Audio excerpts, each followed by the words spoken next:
lots of backroom. Happy birthday. Wow, ang daming may birthday. Ang daming may birthday.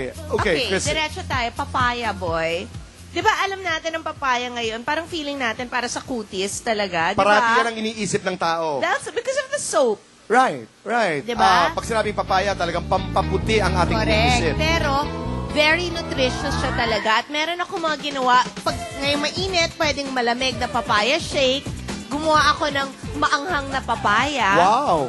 And gumawa din ako ng inuukoy. Yes. Diba? Yung ukoy. Ito naman. Sinasawsaw sa suka, di ba? Yes, pero yung ukoy na ginawa natin, papaya lang talaga. Hindi nilagyan ng baby shrimp. Alright. So, all-around papaya recipes po, panoorin natin ito. Welcome back to Boy and Chris. Mula pa noon, kapag sinabing all-around, hindi na magpapatalong Pinoy. Likas kasi sa atin ang maging creative. Kaya naman, pati sa pagkain, iba't ibang I'm really glad about what we're talking about kami ni Sam. Yung kanilang sessions, yung magkakasamang kaibigan, you read the Bible and then may interactive discussion.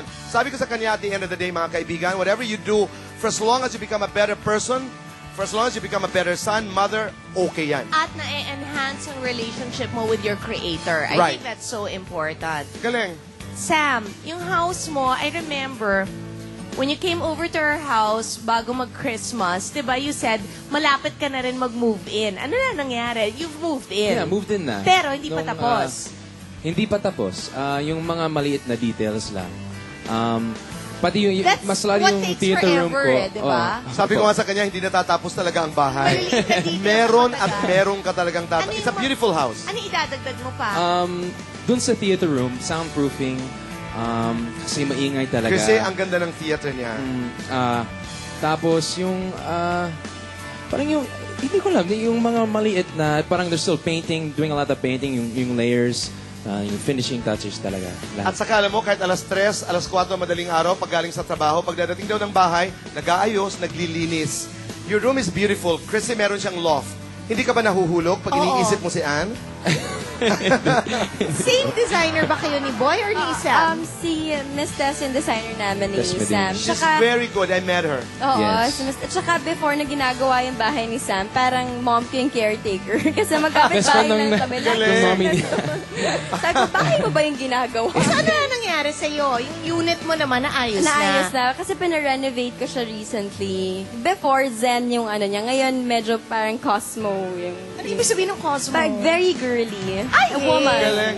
Woman. Alam mo, Chris, ito, mahalaga sa akin dahil sa mga nanonood po sa atin, natutuwa ako dahil bilang manager, yung ating mga talents ngayon, conscious na sila sa, halimbawa, pagtitipid at saka pag-build ng mga bahay para sa kanilang mga pamilya. Hindi na po yung kita na lamang at saka, anong tawag nun?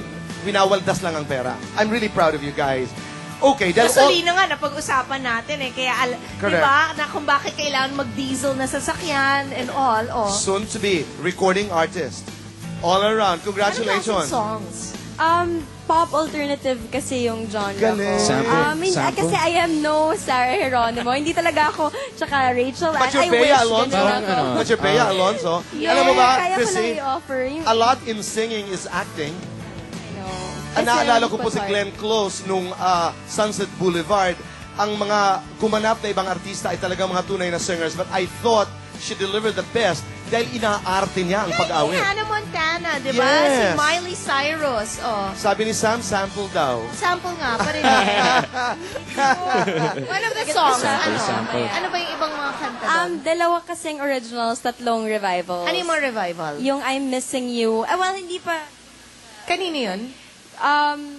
Yung isa Uni Jim Brickman. Yung I'm Missing You, yung I miss your love since you've been gone. I find it hard to go on. Summer skies don't mean a thing. I thought I'd always be strong. Yun. You sound Teary-eyed good, ka. ha? Namumuno, Yes. ano kinakanta Bakit? niyo? You sound naman, good, no? Bea, ha? You can sing. Nice, ha? Galing. Who originally did that? Who was this? Whatever. Okay. Ganda siya. It's a good, you chose it. Kami, nag-song listening kami recently. Who's your producer? Sila Star Records. Wow, Jonathan Jonathan. Manalo. Very good, I like Jonathan. Jonathan. I He's very love nice. Jonathan Manalo.